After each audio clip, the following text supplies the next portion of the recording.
भी देखना है कि क्वेश्चन इससे किस तरीके से आते हैं। तीनों लेवल भी देख लिए, किस प्रधानमंत्री के टाइम पे हुआ, किस राष्ट्रपति के टाइम पे हुआ, ये भी देख लिया। अब देखिए क्वेश्चन कैसे ट्विस्ट होता है कि भाग 9 जो है ये कब जोड़ा गया, भाग 9 कब जोड़ा गया, ये तो आप बता दोगे फट से 1992। अगर ये पूछ लिया आपसे किसी ने कि 1992 से पहले संविधान में कितने भाग थे, तो आप क्या बताओगे, भाग 8 थे। ठीक है, क्वेश्चन को हम रिवर्स प्रोसेस में भी अगर यहीं पे रेडी कर लेते हैं अपनी स्टडी के टाइम पर, तो एग्जाम में हमको दिक्कत ज्यादा नहीं होगी। 73वां संविधान संशोधन कब हुआ, आप ये बता दोगे 1992 में। फिर अनुसूची कौन सी जोड़ी गई, 11वीं अनुसूची जोड़ी गई 1992 में। तो 1992 से पहले अनुसूची कितनी थी, 10 थी। ठीक है, 10 थी।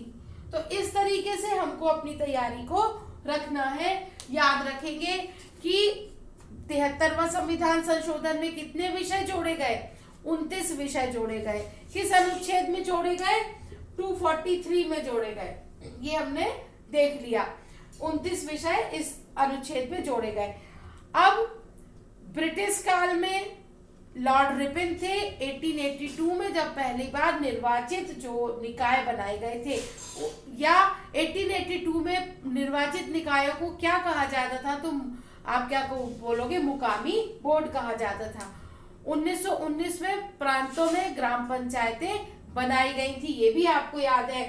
अब 73वें संविधान संशोधन से पहले या हमारे नीति निर्देशक सिद्धांतों में किस अनुच्छेद में इनकी व्यवस्था है, तो ये अनुच्छेद 40 में है। और ग्राम पंचायतों के बारे में नीति निर्देशक सिद्धांत जो अनुच्छेद 40 है वो किस विचारधारा से उत्प्रोत है, तो आप बोलोगे गांधीयन आइडियोलॉजी, गांधीवादी विचारधारा। तो इस तरीके से क्वेश्चन को हम दोनों साइड से तैयार करें, ईयर में क्या हुआ और उस ईयर से पहले क्या था चेंजेस, तो हमारी तैयारी बेहतर होगी। और भी जिससे कि हमको वहां पर सोचने के लिए टाइम की जरूरत नहीं पड़ेगी, इंस्टेंट फ्लो बना रहता है हमारा, क्योंकि हमने इसको पहले ही पढ़ लिया, तो जरूरत आपको नहीं पड़ेगी वहां पर बैठ के सोचने की। लोकसभा की डेट, राज्यसभा की डेट, प्रेसिडेंट का नाम, प्रेसिडेंट, अब ये प्रेसिडेंट का नाम अगर आप ऐसे याद रख लेते हो और कोई क्वेश्चन और भी आ जाता है तो आपको वहां से लिंक हो जाएगा कि उस ईयर में कौन थे हमारे प्रेसिडेंट, उस ईयर में पीएम हमारे कौन से थे।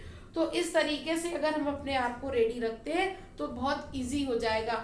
नेक्स्ट में 74वां संविधान संशोधन और 12वीं अनुसूची की चर्चा करेंगे। तब तक इसको आप अच्छे से पढ़िए, रिवाइज कीजिए, इसमें कोई डाउट हो तो पूछिए।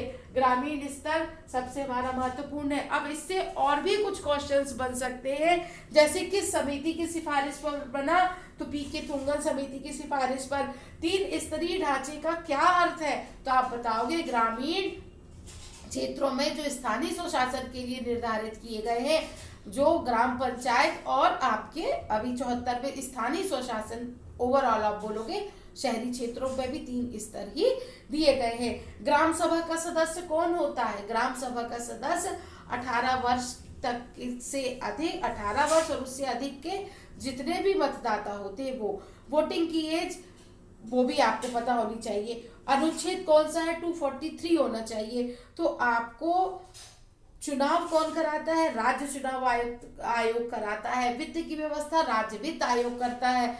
और दोनों में डिफरेंस क्या है, जो केंद्रीय है और ये राज्य है, तो आपको ध्यान में रखना है। इस तरीके से तैयारी करिए, आप इसको नहीं भूलेंगे। आप एक चार्ट बना लीजिए, उसके थ्रू इसको याद करिए तो आपको इजीली याद होगा। नेक्स्ट 74वें संविधान संशोधन की डिटेल्स के साथ नेक्स्ट वीडियो में इस स्थानीय स्वशासन सब टॉपिक को कंप्लीट करेंगे। तब तक इसको आप पढ़िए, उम्मीद है आपको समझ में आएगा। कोई डाउट हो तो आप मुझसे पूछ सकते। तब तक के लिए बाय।